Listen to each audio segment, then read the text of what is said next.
Hey, how's it going? Dave 2D here. So I've been tweaking my setup at work. I use a laptop predominantly, and I use a laptop because I travel pretty frequently for my regular job, and I just wanted the ability to remove my computer, take everything with me, no transferring of files, just take my computer and go because I do it pretty often.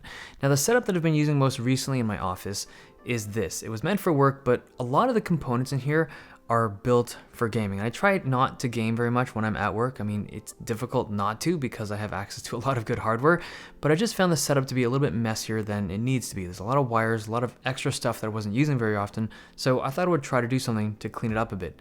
Now the big thing was this monitor. I wanted to go for something smaller this time around, and the wired peripherals and the number of peripherals that I had were just unnecessary. I wanted something a little bit cleaner and with less clutter. So the first thing I picked up was this, a vertical laptop stand. I've never actually used a vertical laptop stand in my regular setup until now, and this one's really good. It's 23 bucks, 5-star rating on Amazon. It's super sturdy and it'll obviously hold any of the thin and light laptops, like any of the MacBooks or XPS laptops, but this thing can actually open up to over 2.5 inches, and I've been able to fit like a 17-inch laptop in here, like a gaming laptop. So you can go pretty wide on this thing and it'll still do the job. The branding is lame. It's got this Omaton branding on one side, but the other side is unbranded. So you just flip it around and you have this naked side facing you. Now you have this clean $23 vertical laptop stand. Now, if you're worried about airflow, there are some laptops out there that are obviously not designed to be closed while running full tilt. And if it's sucking in air from the keyboard, then don't do this. But most devices out there tend to have airflow that comes in from the side and out the back, or vice versa. And those will run great on this laptop stand.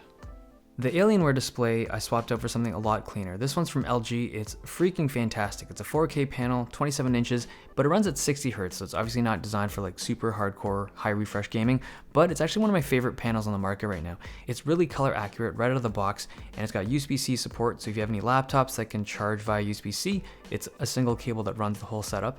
It also has built-in speakers that actually sound pretty good. They're not going to replace studio monitors or anything like that, but if you just want audio that's cleaner and louder than your laptop speakers, but without all the wires of power cables and proper speakers, these are really good for that. And there's also a cheaper version of this display, so it doesn't have the USB-C feature and also does not have speakers. I think it's like $100 less, which is pretty significant considering what you're losing there, but the display panel is the exact same display, and all of those models support FreeSync for gamers.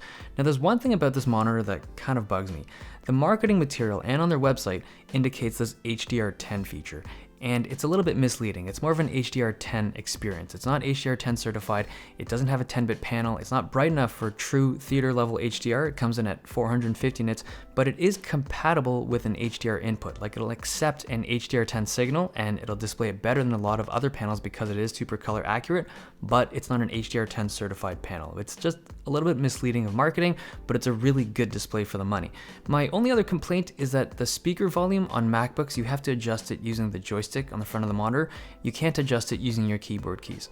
Okay, let's talk about the lamp. I normally don't like desk lamps. I find them usually quite ugly, but I saw this lamp in an Instagram picture and it took me a while to figure out who made it. And it turns out it's from Xiaomi, the company that makes smartphones and laptops. They make a lamp. So this thing's this LED lamp. It looks really clean, really minimal, and it's got this red flat rubber cable in the back that looks super clean. I don't love the color. I'm probably gonna Plasti dip it or use some kind of nail polish to turn it blue, but it's just a really good looking lamp. Now there's an app to this lamp, so it actually has this program that you can download from the Google Store to change the color temperature and stuff, but I was about to download it and there's no way I'm installing this app. It needs access to way too much stuff, like your freaking contact list and location. It's just, there's no way I'm gonna install this on my phone. So yeah, for all intents and purposes, this lamp does not have the ability to change color temperature unless you have huge balls. Okay, the last thing I want to talk about is this headphone stand. This thing is $9. It's super cheap, but it's another 4.5-star product on Amazon.